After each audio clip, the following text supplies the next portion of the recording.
दोस्तों, हर नोट के अंदर एक धागा लगा होता है।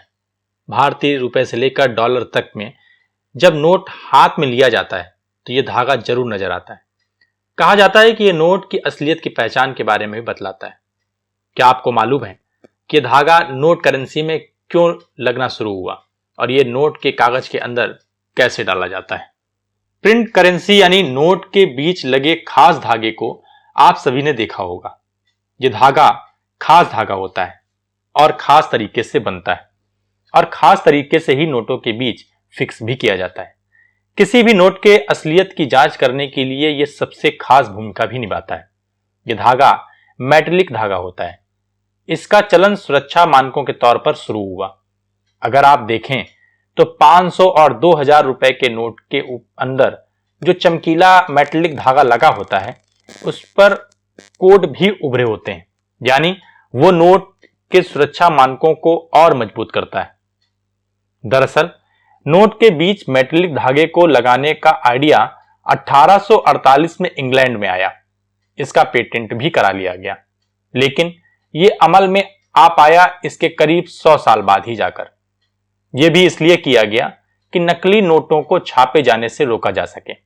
आप कह सकते हैं कि नोटों के बीच खास धागे को लगाए जाने के अब 75 साल पूरे हो गए।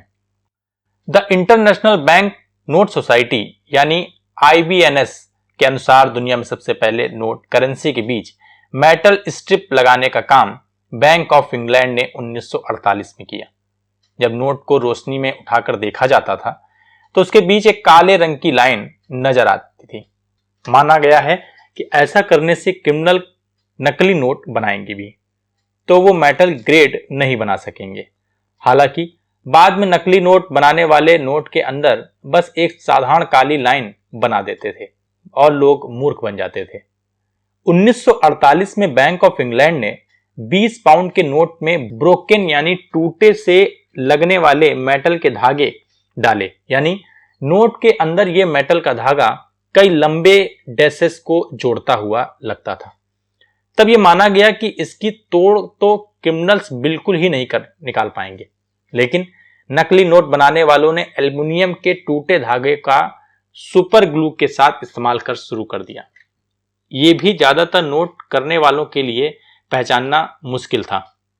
हालांकि सरकारों ने भी नकली नोट बनाने वालों के सामने सिक्योरिटी धागे बनाने के मामले में हार नहीं मानी, बल्कि उन्होंने एक ऐसा सिस्टम विकसित किया जिसमें मेटल की जगह प्लास्टिक स्ट्रिप का भी इस्तेमाल शुरू किया गया। 1990 में कई देशों की सरकारों से जुड़े केंद्रीय बैंकों ने नोट में सुरक्षा कोड के तौर पर प्लास्टिक थ्रेड का इस्तेमाल किया। साथ ही थ्रेड पर भी कुछ छपे शब्दों का इस्तेमाल शुरू हुआ, जिसकी नकल अब तक नहीं हो पाई। अक्टूबर 2000 में भारत में रिजर्व बैंक ऑफ इंडिया ने 1000 का नोट जारी किया। उसमें ऐसी थ्रेड का इस्तेमाल किया गया जिसमें हिंदी में भारत, 1000 और RBI लिखा था। अब 2000 के नोट की मेटेलिक स्ट्रिप ब्रोकन होती है और इस पर अंग्रेजी में RBI और हिंदी में भारत लिखा होता है। ये सब रिवर्स में लिखा होता है। इसी तरह के सिक्योरिटी फीचर्स 500 और 100 के नोट में भी इस्तेमाल किए जाते हैं। 5, 10, 20, 50 के नोट में भी ऐसी पढ़ी जाने वाली स्ट्रिप का इस्तेमाल होता है।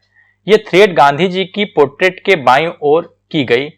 इससे पहले रिजर्व बैंक जिस मेटेलिक स्ट्रिप का इस्तेमाल करता था उसमें मेटेलिक स्ट्रिप प्लेन होती थी, उसमें कुछ लिखा नहीं होता। आमतौर पर बैंक जो मेटेलिक स्ट्रिप का इस्तेमाल करते हैं वो बहुत पतली होती है। ये आमतौर पर M या एल्युमिनियम की होती है या फिर प्लास्टिक की। भारत में हालांकि करेंसी नोटों पर मेटेलिक स्ट्रिप का इस्तेमाल काफी देर से शुरू किया गया, लेकिन हमारे देश के नोटों में करेंसी पर जब आप इस मेटेलिक स्ट्रिप को देखेंगे तो ये 2 रंगों की नजर आएगी। छोटे नोटों पर यह सुनहरी चमकदार रहती है, तो 2000 और 500 के नोटों की ब्रोकन स्ट्रिप हरे रंग की होती है।